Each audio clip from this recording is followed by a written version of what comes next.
about ameloblasttic fibroma, which is a mixed odontogenic tumor. What we are concerned with कि mix odontogenic tumour जो होता है वो क्या होता है, उसमें इक्टोमेसेनकाइन कंपोनेंट और एपिथेलियल कंपोनेंट दोनों प्रेजेंट होते हैं. द ओडोंटोजेनिक ट्यूमर जिनमें कि ओडोंटोजेनिक इक्टोमेसेनकाइम एपिथेलियम दोनों कम प्रेजेंट हो उनको हम बोलते हैं एमिलोब्लास्टिक फाइब्रोमा. मिक्स्ड ट्यूमर बोलते हैं उनको.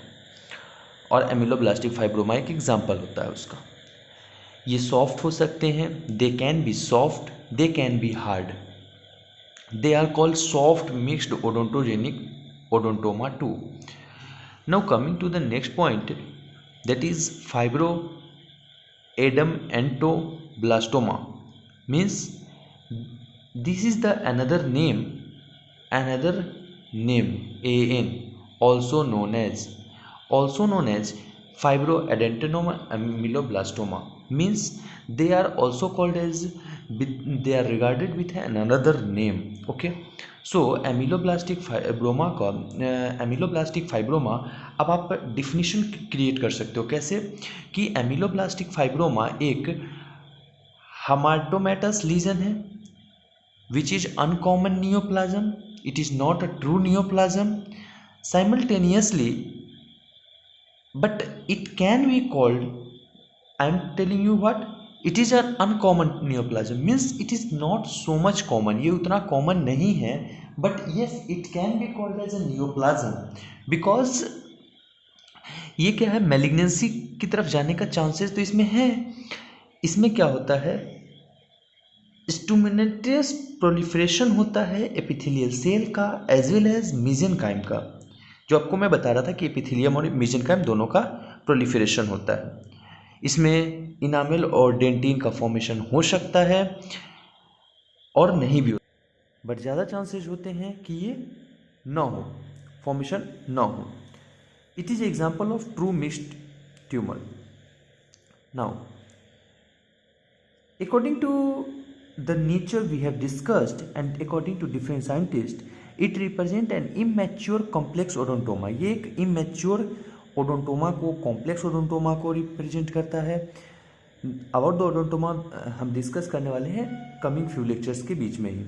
And further develops into odontoma mature होने पे, ऐसा कहा गया था, बट ऐसा कुछ पाया नहीं गया. लेटर ये कोरिलेशन नहीं दिया गया कि हाँ ये इनिशियल इमैच्योर होता है और बाद में जाकर के मैच्योर ट्यूमर में कन्वर्ट होता है. ऐसा बाद में जाकर के हमें नहीं पता चला. और जो चीज़ हमें पता नहीं चला तो हम कैसे बोल सकते हैं कि हाँ ये ऐसा हुआ, नहीं पता चला तो डेट इज़ नॉट ट्रू. ये इनिशियली ऐसा कहा गया था, मिक्स ओडोंटोजेनिक ट्यूमर होता है. इसमें जो होते हैं ये डिपेंड करता है upon the presence of different factors. दो साइंटिस्ट थे, एवरसोल एंड शुटविग. ये दोनों नाम याद रखना आप, क्योंकि अगर आप एग्जाम में लिखते हो एवरसोल और शुटविग का नाम तो ये थोड़ा सा मार्क्स फेचिंग ज़्यादा हो जाएगा, क्योंकि आपको मार्क्स ज़्यादा दिला सकता है ये. अब बात करते हैं दैट इज़ इसके बारे में कि क्लिनिकल फीचर्स क्या है. फास्टली रिकवर हो जाता है, अपना कवर हो जाता है, ये ज़्यादा उतना पूछा नहीं जाता है, वाइवा में पूछा जाता है ये टॉपिक. अब क्या होता है क्लिनिकल फीचर. जो क्लिनिकल फीचर है, देखो हमने तो अपना फॉलो किया है एक पैटर्न दैट इज एज, फिर सेक्स, फिर साइट. वैसे क्वेश्चन लिखने का पैटर्न भी यही रखना चाहिए हमें, क्योंकि इससे क्या होता है कि एग्जामिनर के ऊपर एक अच्छा इंपैक्ट पड़ता है. आपने इंट्रोडक्शन लिखा, फिर इटियोलॉजी लिखा, फिर आपने क्लिनिकल फीचर लिखा, फिर आपने लिखा that is radiographic feature, then histopath, then differential diagnosis and then treatment plan. Question cover up हो गया टोटल. अब क्या होता है, क्लिनिकल फीचर डिस्कस करते हैं. Coming to our point, age, sex, site. Age की बात करते हैं तो सेकेंड और मिडिल एज ग्रुप में देखने को मिलता है. जनरली यंगर जो पेशेंट होते हैं वो ज़्यादा होते हैं चिल्ड्रंस, दैट इज 10 ईयर्स के एज वाले होते हैं, 14.6 के जो एवरेज एज होता है ये सब. सेक्स की बात करते हैं तो मेल प्रेडिलेक्शन थोड़ा ज़्यादा है, male is more commonly affected than female. Site की बात करते हैं तो mandible is more affected than the maxilla and in the molar region of mandible. जो हमारा एमिलोब्लास्टिक फाइब्रोमा है ये क्या होता है, स्लो ग्रोइंग ट्यूमर होता है. ओके, एंड फेशियल एसिमेट्री और डिस्कम्फर्ट होता है क्योंकि पेन होता है, स्वेलिंग रहता है, एसिमेट्री होता है एंड इट डज नॉट, ये बोनी ट्रेबेकुले में तो कभी पाया ही नहीं गया। ठीक है, इस ट्यूमर की एक बहुत बड़ी खासियत है कि ये बोनी ट्रेबेकुले में प्रेजेंट नहीं होता है। ये ग्रेजुअली एक्सपांड करता है, छोटे छोटे एरिया में एक्सपांड करेगा, धीरे धीरे बहुत स्लोली एक्सपांड करेगा, लेकिन पेरीफेरी जो अपना होगा, देखो मान लो ये ट्यूमर है, ठीक है, आपको दिखाई दे रहा है, हाँ ओके, ये मान लो ट्यूमर है, तो ये क्या करेगा, धीरे धीरे अपने एरिया को एक्सपैंड करेगा और अपने एरिया को एक्सपैंड करके, एक सेकेंड, तो अपने एरिया को एक्सपेंड कर देगा और फिर ये ग्रोथ शो करेगा और फिर बोन को हल्का फुल्का इन्फिल्ट्रेट करेगा। जनरली इन्फिल्ट्रेशन कम होता है बट बाद में चल के इन्फिल्ट्रेट कर लेगा। ओके, तो ये था हमारा बोनी इन्फिल्ट्रेशन की कहानी कि कैसे ये बोनी इन्फिल्ट्रेशन को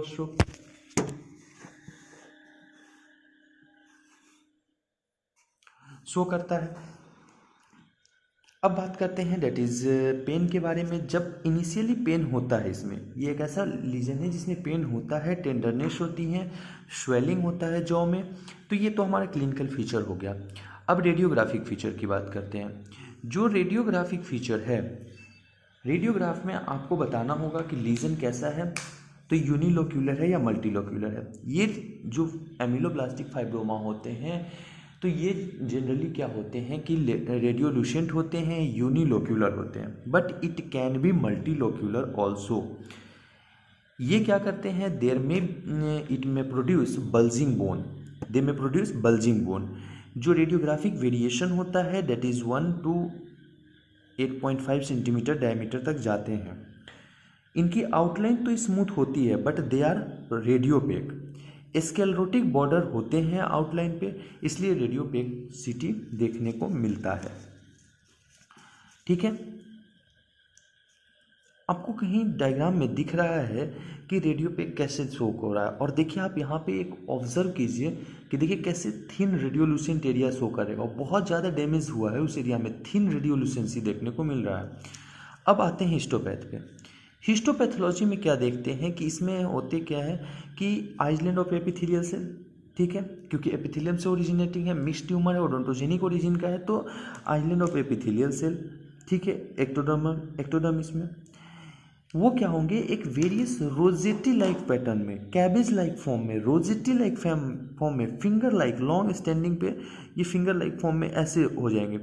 इस टाइप के strands of nest and cords में प्रेजेंट होंगे। मतलब क्या होते हैं, जो एक्टोडर्मल सेल होते हैं उसमें क्या होता है, एपिथेलियम। ये एपिथेलियम कैसे होते हैं, ये आइलैंड्स ऑफ एपिथेलियम होते हैं, अलग अलग पैटर्न में लाई डाउन होते हैं, ले डाउन होते हैं। आप देखो डायग्राम में कि ये जो आइलैंड्स ऑफ सेल हैं ये अलग अलग पैटर्न में लाई डाउन हुए हैं, और फिर finger like long standing like strands और नेस्ट के फॉर्म में। इसके साथ ये तो था हमारा डेट इज इनिशियल फीचर। उसके बाद क्यूबॉइडल और कॉलमनार सेल प्रेजेंट हो सकते हैं इसमें, क्यूबॉइडल या फिर कॉलमनार सेल प्रेजेंट होते हैं जो कि रिजेंबल करता है हमारे ओडोंटोजेनिक एपिथेलियम को। क्योंकि आरई में क्या होता है, रिड्यूस्ड नॉर्मल एपिथेलियम में फ्लैट सेल्स होते हैं, क्यूबॉइडल सेल्स प्रेजेंट होते हैं, और समटाइम कॉलमनार बेसल लेयर होता है, तो इसीलिए वहाँ से ये शो करता है प्राइमिटिव ओडोंटोजेनिक एपिथेलियम को। चूँकि अब नाम से क्लियर है, देखो एमिलोब्लास्टिक फाइब्रोमा, एमिलोब्लास्टिक और एमिलोब्लास्टामा में हमने क्या पढ़ रखा है कि विकर्स एंड गॉडलिन के क्राइटेरिया को फॉलो करेगा। विकर्स एंड गॉडलिन का क्राइटेरिया जल्दी से रिवाइज करते हैं, ये होता क्या है।